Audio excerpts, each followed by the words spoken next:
Nah, itu dia poinnya di situ. Di sini nggak buru-buru new normal. Awal-awal itu bahkan di sini tuh ada polisi gitu, Cot. Halo, jangan lupa ya subscribe channel Revians TV. Jangan lupa subscribe channel Revians TV. Tapi kondisi di situ kayak gimana, Mas? Corona itu. Kondisinya waktu awal Maret itu lagi kasus-kasus naik gitu kan sampai yang tertinggi. Tapi sekarang mulai dari akhir Mei kemarin sudah turun, sudah sangat drastis dan sudah mulai juga dibuka toko-toko, salon dan apa ya usaha-usaha kecil lainnya itu sudah mulai buka sekarang, tapi tetap dengan prosedur. Masih pakai masker, ada hand sanitizer dan lain sebagainya. Berarti di situ juga diterapkan, kalau di Indonesia kan ada new normal tuh. Itu di situ juga ya? Iya, tapi harus dikatakan kayaknya new normalnya beda deh, Cot. Gimana tuh new normal di situ? Ya, gampangannya, kalau di sini, new normal benar-benar baru diberlakukan ketika kasusnya turun. Kalau di sini kan kasusnya makin naik, masih tetap aja. Nah, itu dia poinnya di situ. Di sini nggak buru-buru new normal. Orang-orang tetap social, physical distancing selama belum normal. Selama kasusnya masih naik, bahkan ketika udah turun gitu grafiknya, itu kita tetap bersabar dulu, nunggu sampai benar-benar redup, baru mulai dibuka pelan-pelan. Mungkin beda ini kali ya, beda negara, beda penanganan juga ya, jadinya. Tuh, karena ya sisi politik dan lain sebagainya beda. Panjang lah kalau diceritain semuanya. Betul, cuman yang saya bikin kaget ya nggak tahu lah pertimbangan bagaimana di Indonesia gitu kan. Ketika kasusnya masih tinggi, kenapa sudah new normal gitu ya? Mungkin pertimbangan ekonomi, pertimbangan politik, dan lain sebagainya. Tapi kalau berkaca dari Austria yang saya tinggal di sini, itu kita terlihat pemerintah itu sangat berhati-hati untuk membuka celah warganya untuk beraktivitas lagi gitu. Mungkin untuk mengantisipasi gelombang yang kedua atau mengantisipasi muncul kasus-kasus yang lain lagi. Jadi baru ketika sudah mulai turun, setiap kasus perharinya itu sekarang itu sudah di bawah 1%, nah itu baru mulai dibuka tuh. Jadi sekarang udah mulai 1% itu? Sekarang bahkan di bawah 0,50%. Jadi udah di bawah, udah 0,5% kurang lah gitu. Berarti hampir tiap hari itu udah mulai kasusnya cenderung udah ini ya, stabil gitu. Maksudnya nggak ada pertambahan atau mungkin nggak ada nambah gitu ya. Udah menurun, udah nggak bermunculan. Kalau dulu sampai 17, 20, 25% gitu kan. Lama-lama turun. Sekarang udah hampir habis gitu. Baru dibuka tuh celah untuk beraktivitas lagi. Tapi itu di Austria itu sistem lockdown atau kayak Indonesia PSBB gitu? Bener-bener lockdown. Sepertinya sejauh kami mengamati, pernah ada obrolan juga di teman-teman PPI Austria, itu di sini nggak pernah menggaungkan lockdown gitu. Cuman ya mungkin kalau sesuai konsep Indonesia kayak PSBB aja gitu. Tapi ya mohon maaf ya, akhirnya harus cerita ke situ, Cat. Ya, Tapi apa? PSBB-nya beda gitu loh, Cat. Ya. Di sini PSBB atau ya physical ataupun social distancing, orang-orang benar-benar di rumah. Nggak ada yang berkeliaran gitu. Berarti tingkat kesadaran orangnya itu di situ lebih tinggi ya, nggak kayak di Indonesia, maaf.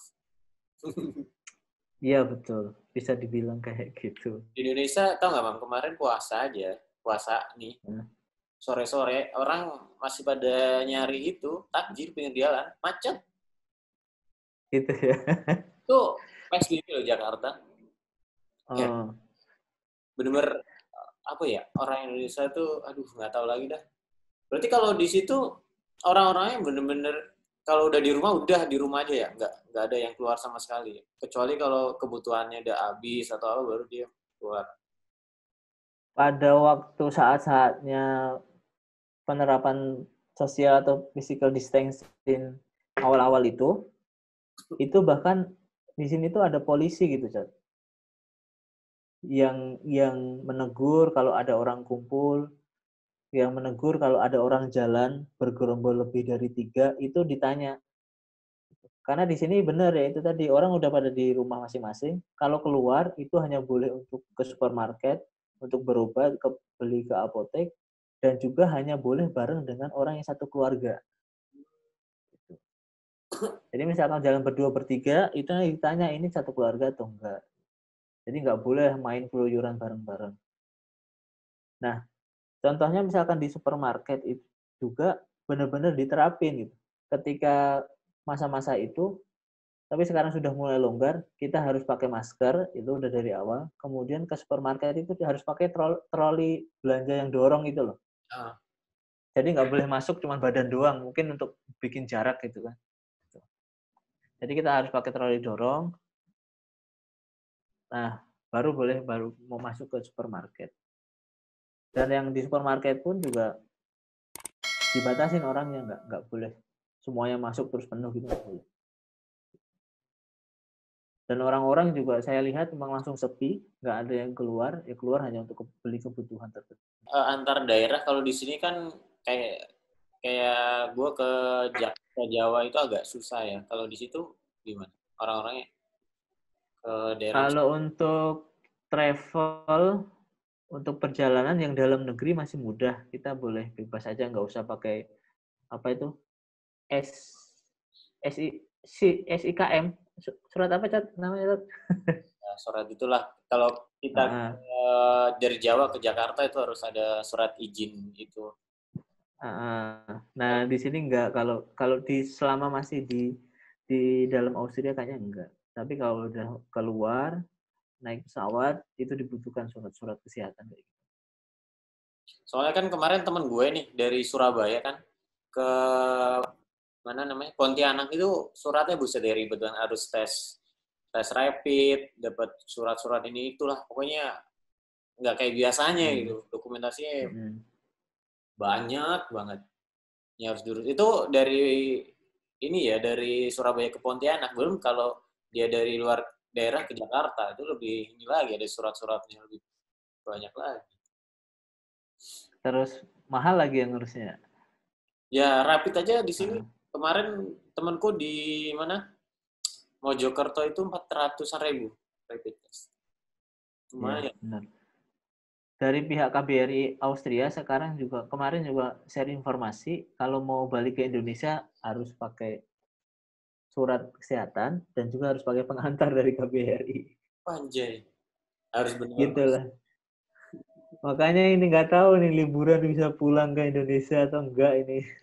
Kalaupun pulang ntar diisolasi lagi di Indonesia. Nah itu dia, paling enggak harus self quarantine 14 hari ya. Iya, percuma juga misal kita liburnya 14 hari, kita di rumah aja nggak ngapain jadi sama juga liburan. Tapi masih mending sih menurut saya, untuk pulang lah meskipun nggak kemana-mana. Tapi untuk peluang-peluang pun belum kelihatan sekarang. Bahkan di pihak KBRI itu menyarankan kalau benar-benar nggak urgent, tolong nggak usah pulang dulu ke Indonesia. Aduh, ini musim rindu. Musim berawal dari musim corona ini. Jadi musim rindu nih. Udah malam Jumatan. Ya gitulah suka dukanya. Halo, jangan lupa ya subscribe channel Revians TV. Jangan lupa subscribe channel Revians TV.